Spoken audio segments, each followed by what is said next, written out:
عطیہ سے روایت ہے، انہوں نے فرمایا کہ ہمیں حکم ہوا کہ ہم عیدین کے دن حائضہ اور پردہ نشین عورتوں کو بھی باہر لے جائیں تاکہ وہ مسلمانوں کے اجتماع اور ان کی دعاؤں میں شریک ہو سکیں۔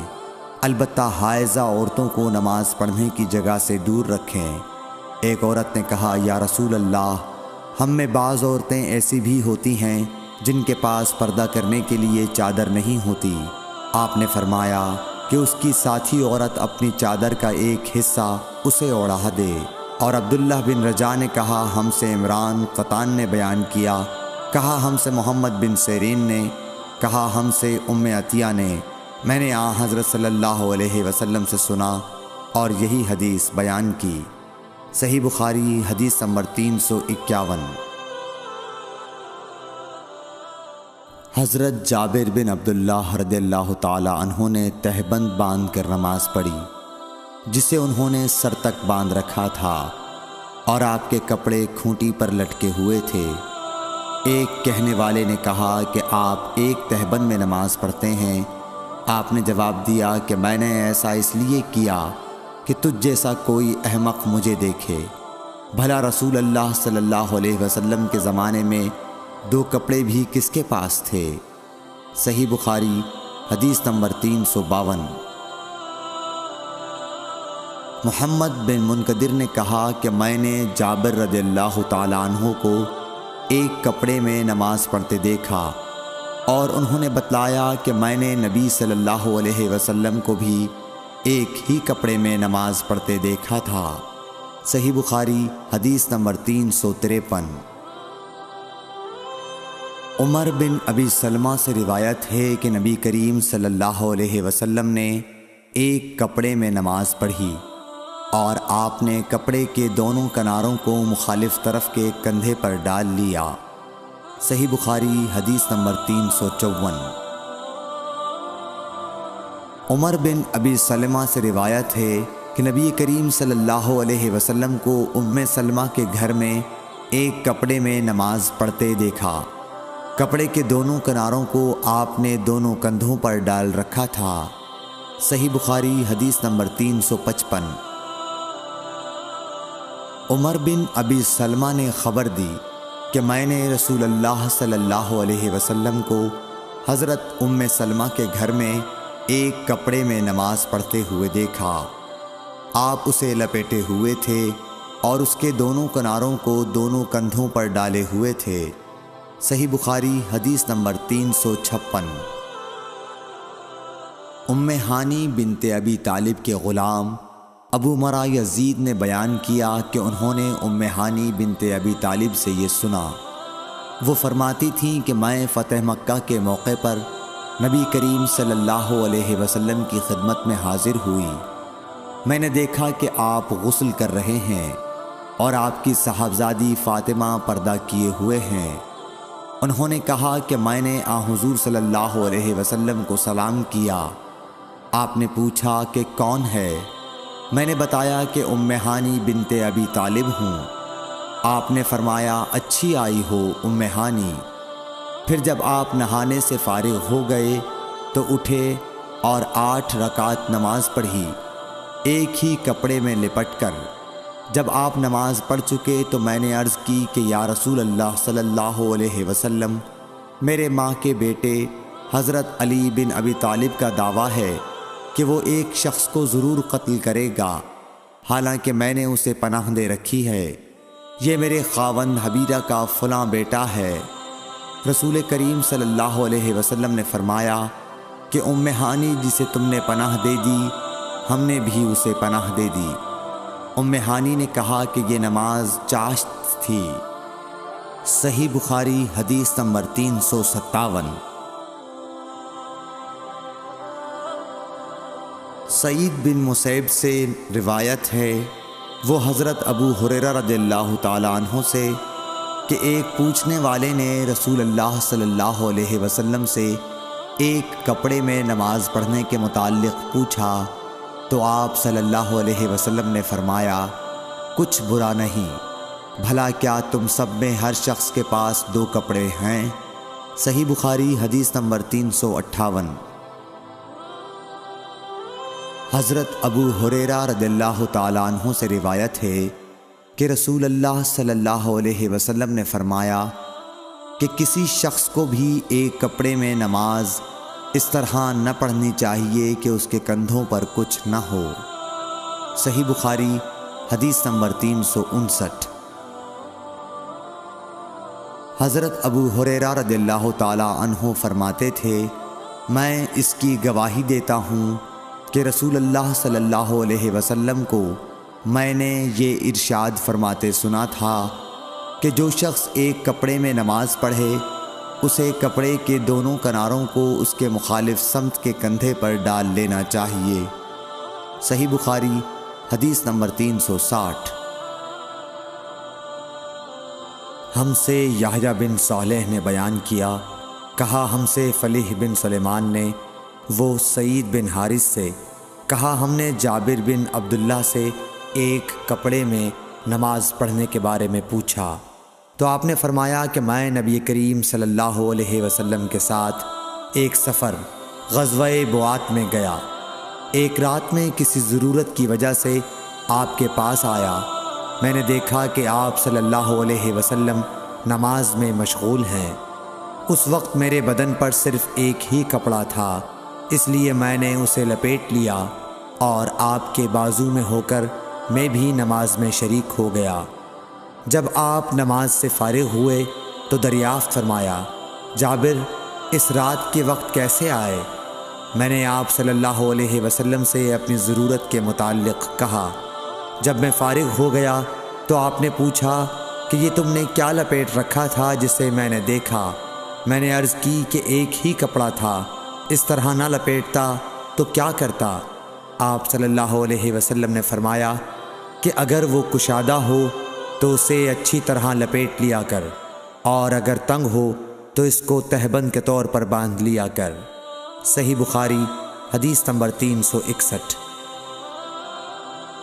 ابو حازم سلمہ بن دینار نے بیان کیا سہل بن سعد سعدی سے، انہوں نے کہا کہ کئی آدمی نبی کریم صلی اللہ علیہ وسلم کے ساتھ بچوں کی طرح اپنی گردنوں پر ازاریں باندھے ہوئے نماز پڑھتے تھے، اور عورتوں کو آپ کے زمانے میں حکم تھا کہ اپنے سروں کو سجدے سے اس وقت تک نہ اٹھائیں جب تک مرد سیدھے ہو کر بیٹھ نہ جائیں۔ صحیح بخاری حدیث نمبر 362۔ مسروق بن اجدہ نے مغیرہ بن شعبہ سے فرمایا کہ میں نبی کریم صلی اللہ علیہ وسلم کے ساتھ ایک سفر غزوہ تبوک میں تھا۔ آپ نے ایک موقع پر فرمایا، مغیرہ پانی کی چھاگل اٹھا لے۔ میں نے اسے اٹھا لیا، پھر رسول اللہ صلی اللہ علیہ وسلم چلے اور میری نظروں سے چھپ گئے۔ آپ نے قضائے حاجت کی، اس وقت آپ شامی جبہ پہنے ہوئے تھے۔ آپ ہاتھ کھولنے کے لیے آستین اوپر چڑھانی چاہتے تھے لیکن وہ تنگ تھی، اس لیے آستین کے اندر سے ہاتھ باہر نکالا۔ میں نے آپ کے ہاتھوں پر پانی ڈالا۔ آپ صلی اللہ علیہ وسلم نے نماز کے وضو کی طرح وضو کیا اور اپنے خفین پر مسح کیا، پھر نماز پڑھی۔ صحیح بخاری حدیث نمبر 363۔ عمرو بن دینار نے جابر بن عبداللہ انصاری رضی اللہ تعالیٰ عنہ سے سنا، وہ بیان کرتے تھے کہ رسول اللہ صلی اللہ علیہ وسلم نبوت سے پہلے کعبے کے لیے قریش کے ساتھ پتھر ڈھو رہے تھے۔ اس وقت آپ تہبند باندھے ہوئے تھے۔ آپ صلی اللہ علیہ وسلم کے چچا عباس نے کہا کہ بھتیجے کیوں نہیں تم تہبند کھول لیتے اور اسے پتھر کے نیچے اپنے کاندھے پر رکھ لیتے تاکہ تم پر آسانی ہو جائے۔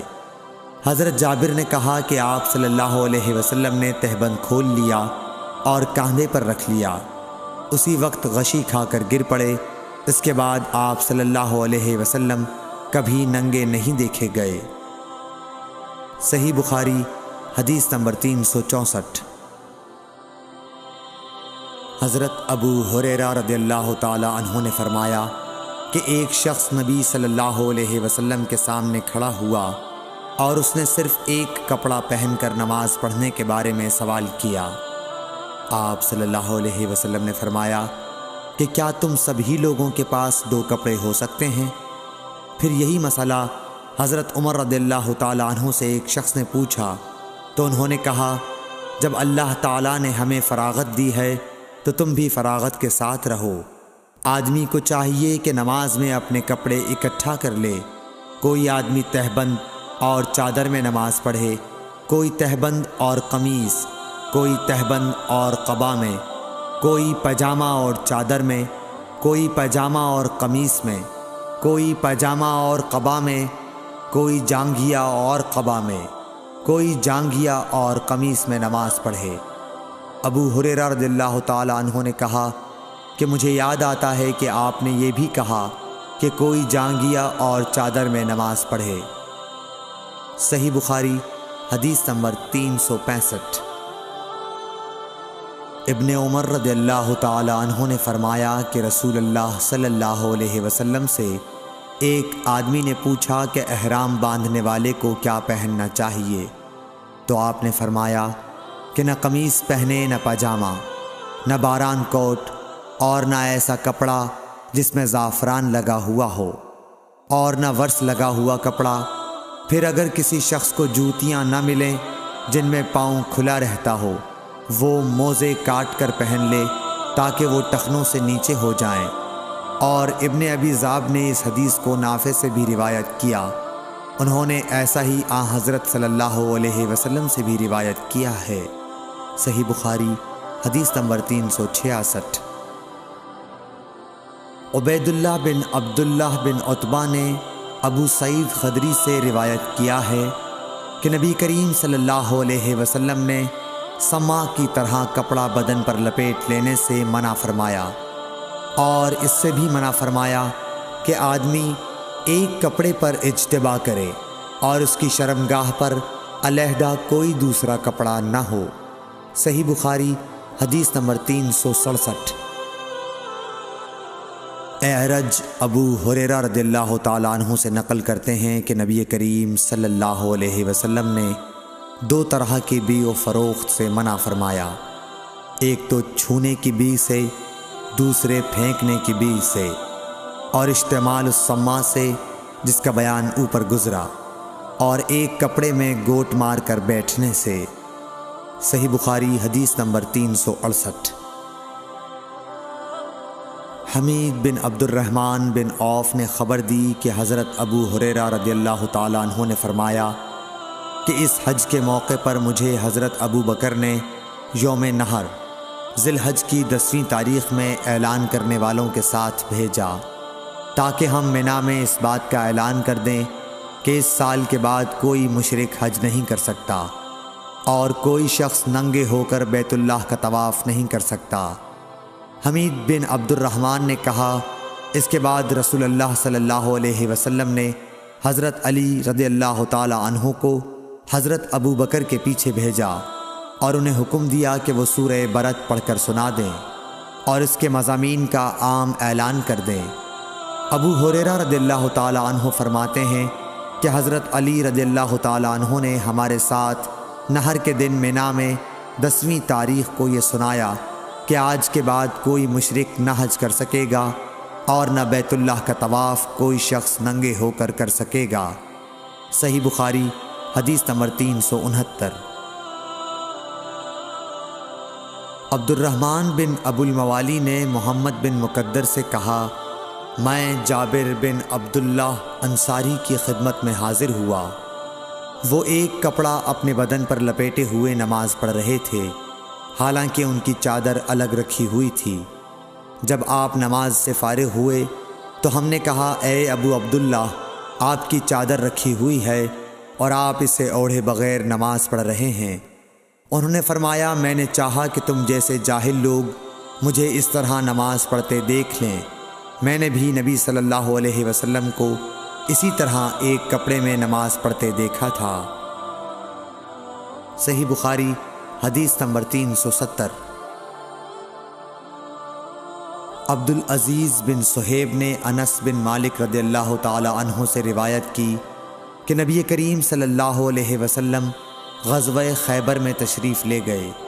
ہم نے وہاں فجر کی نماز اندھیرے ہی میں پڑھی پھر نبی صلی اللہ علیہ وسلم سوار ہوئے اور ابو طلحہ بھی سوار ہوئے۔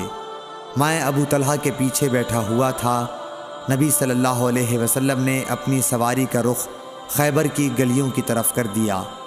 میرا گھٹنا نبی کریم صلی اللہ علیہ وسلم کی ران سے چھو جاتا تھا۔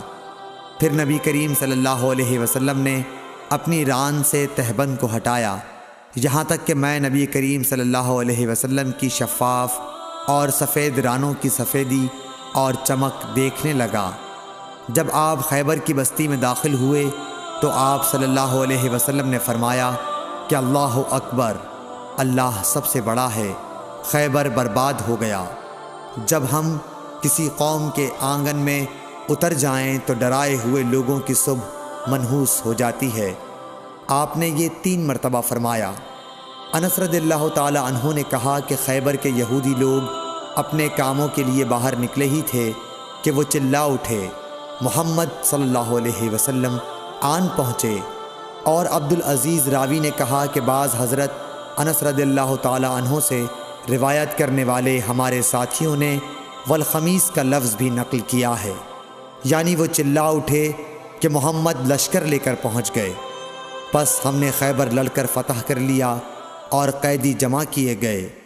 پھر وحیہ رضی اللہ تعالی عنہ آئے اور عرض کی کہ یا رسول اللہ صلی اللہ علیہ وسلم، قیدیوں میں سے کوئی باندی مجھے عنایت کیجیے۔ آپ صلی اللہ علیہ وسلم نے فرمایا کہ جاؤ کوئی باندی لے لو۔ انہوں نے صفیہ بنت حی کو لے لیا۔ پھر ایک شخص نبی کریم صلی اللہ علیہ وسلم کی خدمت میں حاضر ہوا اور عرض کی کہ یا رسول اللہ، صفیہ جو قریظہ اور نزیر کے سردار کی بیٹی ہیں، انہیں آپ نے وحیہ کو دے دیا، وہ تو صرف آپ ہی کے لیے مناسب تھیں۔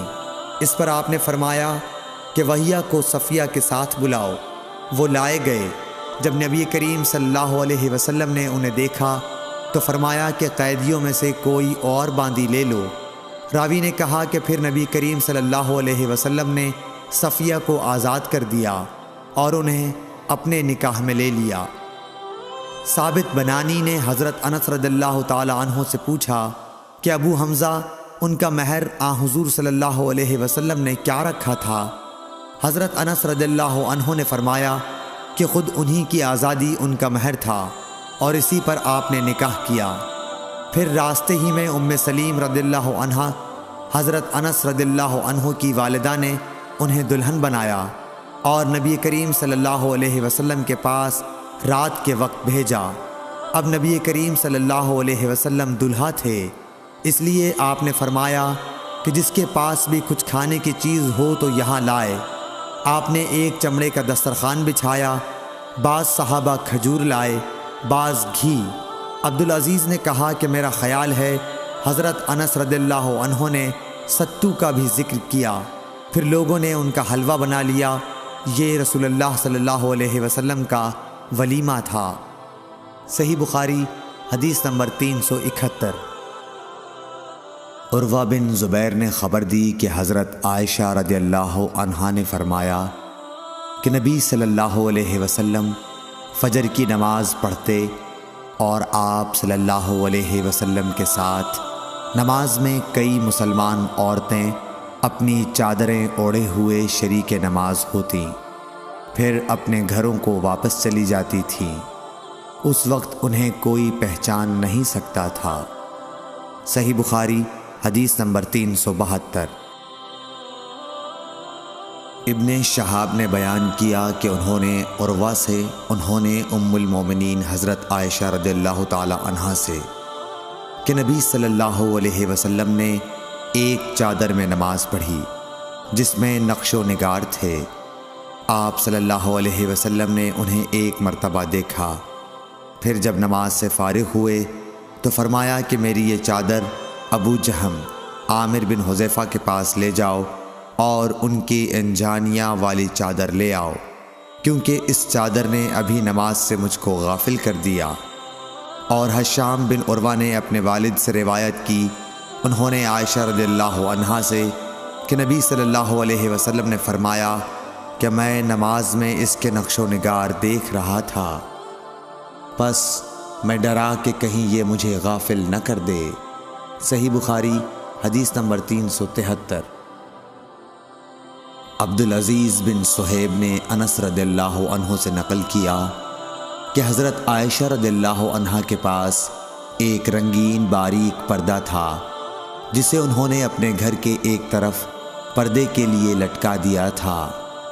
آپ صلی اللہ علیہ وسلم نے فرمایا کہ میرے سامنے سے اپنا یہ پردہ ہٹا دو، کیونکہ اس پر نقش شدہ تصاویر برابر میری نماز میں خلل انداز ہوتی رہی ہیں۔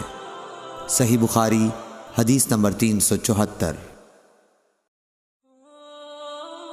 عقبہ بن عامر نے کہا کہ نبی کریم صلی اللہ علیہ وسلم کو ایک ریشم کی قبا تحفے میں دی گئی، اسے آپ نے پہنا اور نماز پڑھی، لیکن آپ جب نماز سے فارغ ہوئے تو بڑی تیزی کے ساتھ اسے اتار دیا، گویا آپ اسے پہن کر ناگواری محسوس کر رہے تھے۔ پھر آپ نے فرمایا یہ پرہیزگاروں کے لائق نہیں ہے۔ صحیح بخاری حدیث نمبر 375۔ ابو جحیفہ وہب بن عبداللہ سے روایت ہے کہ میں نے رسول اللہ صلی اللہ علیہ وسلم کو ایک سرخ چمڑے کے خیمے میں دیکھا، اور میں نے یہ بھی دیکھا کہ بلال رضی اللہ تعالی عنہ حضور صلی اللہ علیہ وسلم کو وضو کرا رہے ہیں، اور ہر شخص آپ کے وضو کا پانی حاصل کرنے کے لیے ایک دوسرے سے آگے بڑھنے کی کوشش کر رہا ہے۔ اگر کسی کو تھوڑا سا بھی پانی مل جاتا تو وہ اسے اپنے اوپر مل لیتا، اور اگر کوئی پانی نہ پا سکتا تو اپنے ساتھی کے ہاتھ کی تری ہی حاصل کرنے کی کوشش کرتا۔ پھر میں نے بلال رضی اللہ تعالی عنہ کو دیکھا کہ انہوں نے اپنی ایک برچھی اٹھائی جس کے نیچے لوہے کا پھل لگا ہوا تھا، اور اسے انہوں نے گاڑ دیا۔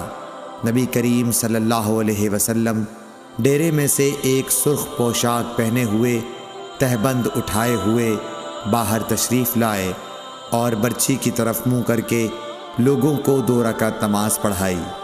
میں نے دیکھا کہ آدمی اور جانور برچھی کے پرے سے گزر رہے تھے۔ صحیح بخاری حدیث نمبر 376۔ لوگوں نے سہل بن سعد سعدی سے پوچھا کہ منبر نبوی کس چیز کا تھا؟ آپ نے فرمایا کہ اب دنیا اسلام میں اس کے متعلق مجھ سے زیادہ جاننے والا کوئی باقی نہیں رہا۔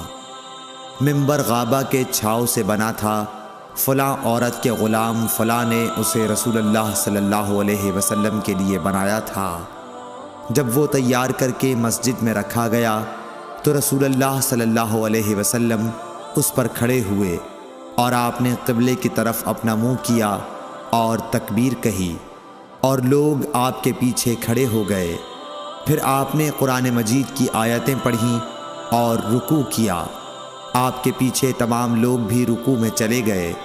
پھر آپ نے اپنا سر اٹھایا، پھر اسی حالت میں آپ الٹے پاؤں پیچھے ہٹے، پھر زمین پر سجدہ کیا، پھر منبر پر دوبارہ تشریف لائے اور قرأت کی، پھر رکوع کیا، پھر رکوع سے سر اٹھایا اور قبلے ہی کی طرف رخ کیے ہوئے پیچھے لوٹے اور زمین پر سجدہ کیا۔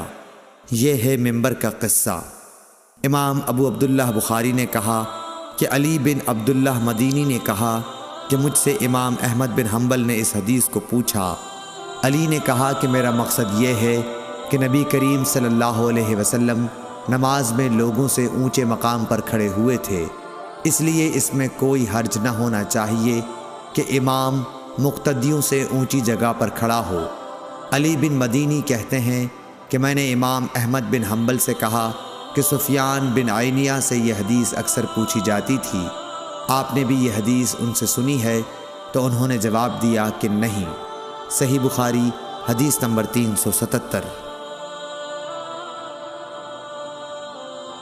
حمید طویل نے خبر دی انس بن مالک سے کہ نبی کریم صلی اللہ علیہ وسلم 5 ہجری میں اپنے گھوڑے سے گر گئے تھے، جس سے آپ کی پنڈلی یا کندھا زخمی ہو گئے، اور آپ نے 1 مہینے تک اپنی بیویوں کے پاس نہ جانے کی قسم کھائی۔ آپ اپنے بالا خانے پر بیٹھ گئے جس کے زینے کھجور کے تنوں سے بنائے گئے تھے۔ صحابہ مزاج پرسی کو آئے، آپ نے انہیں بیٹھ کر نماز پڑھائی۔ اور وہ کھڑے تھے۔ جب آپ نے سلام پھیرا تو فرمایا کہ امام اس لیے ہے کہ اس کی پیروی کی جائے، پس جب وہ تکبیر کہے تو تم بھی تکبیر کہو، اور جب وہ رکوع میں جائے تو تم بھی رکوع میں جاؤ، اور جب وہ سجدہ کرے تو تم بھی سجدہ کرو، اور اگر کھڑے ہو کر تمہیں نماز پڑھائے تو تم بھی کھڑے ہو کر نماز پڑھو۔ اور آپ 29 دن بعد نیچے تشریف لائے تو لوگوں نے کہا، یا رسول اللہ، آپ نے تو 1 مہینے کے لیے قسم کھائی تھی۔ آپ نے فرمایا کہ یہ مہینہ 29 دن کا ہے۔ صحیح بخاری حدیث نمبر 378۔ عبداللہ بن شداد نے حضرت میمونہ رضی اللہ تعالی عنہ سے روایت کی، آپ نے فرمایا کہ نبی صلی اللہ علیہ وسلم نماز پڑھتے اور حائضہ ہونے کے باوجود میں ان کے سامنے ہوتی۔ اکثر جب آپ سجدہ کرتے تو آپ کا کپڑا مجھے چھو جاتا۔ انہوں نے کہا کہ آپ کھجور کے پتوں سے بنے ہوئے ایک چھوٹے سے مصلے پر نماز پڑھتے تھے۔ صحیح بخاری حدیث نمبر 379۔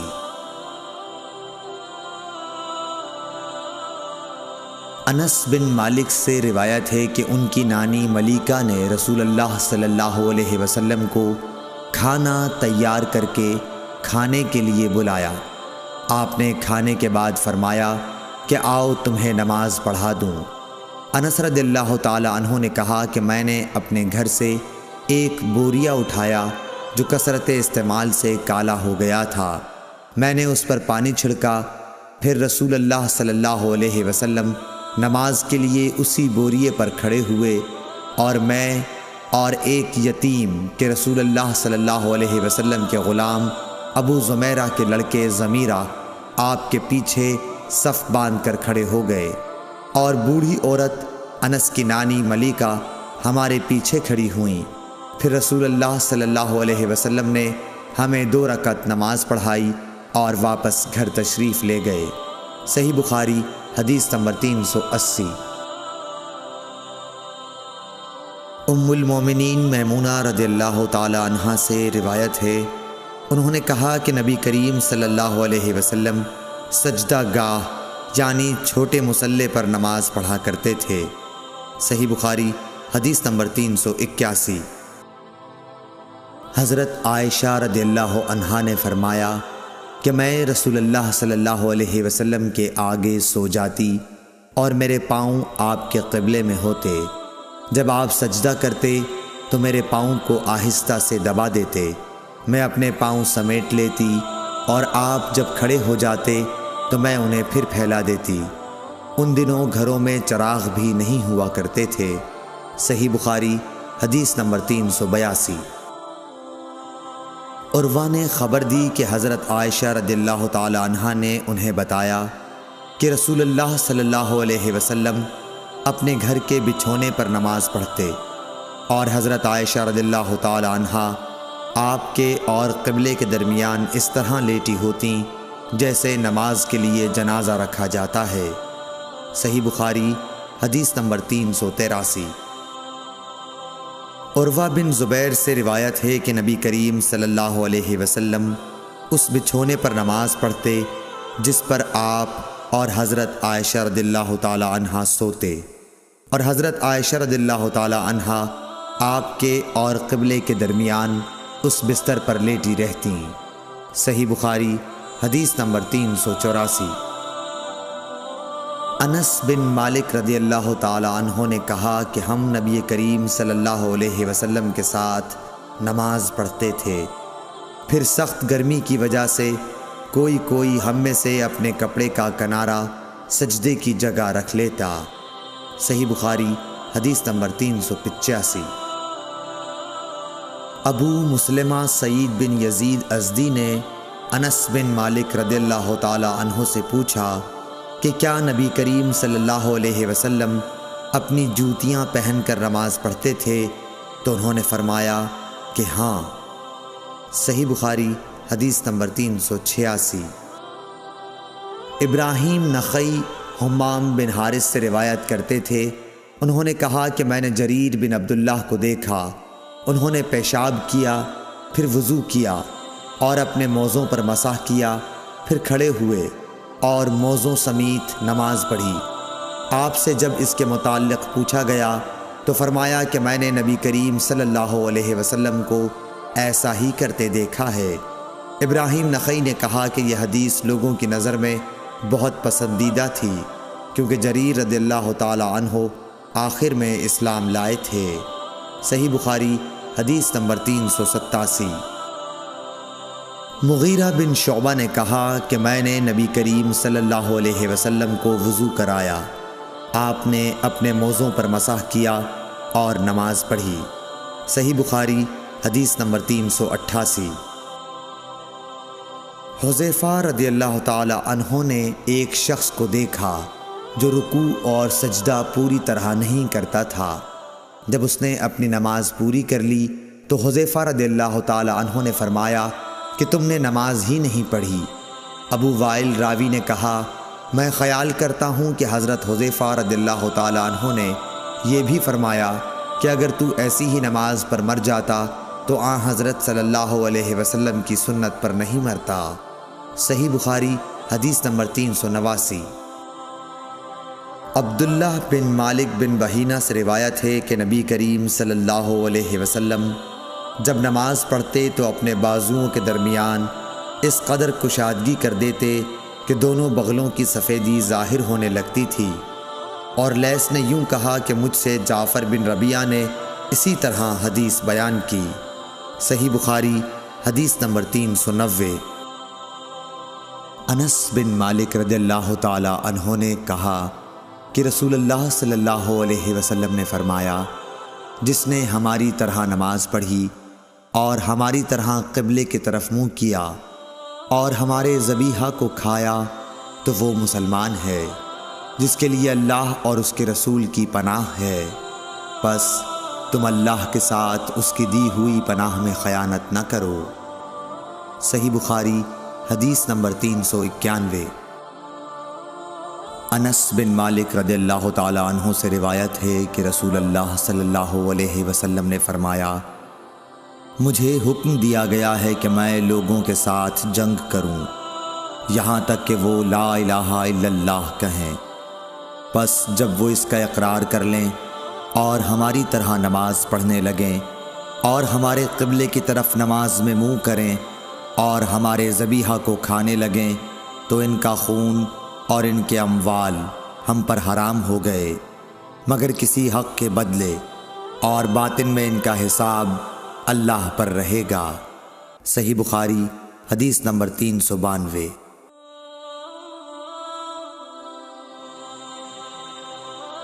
میمون بن سیاح نے حضرت انس بن مالک رضی اللہ تعالی عنہ سے پوچھا کہ اے ابو حمزہ، آدمی کی جان اور مال پر زیادتی کو کیا چیزیں حرام کرتی ہیں؟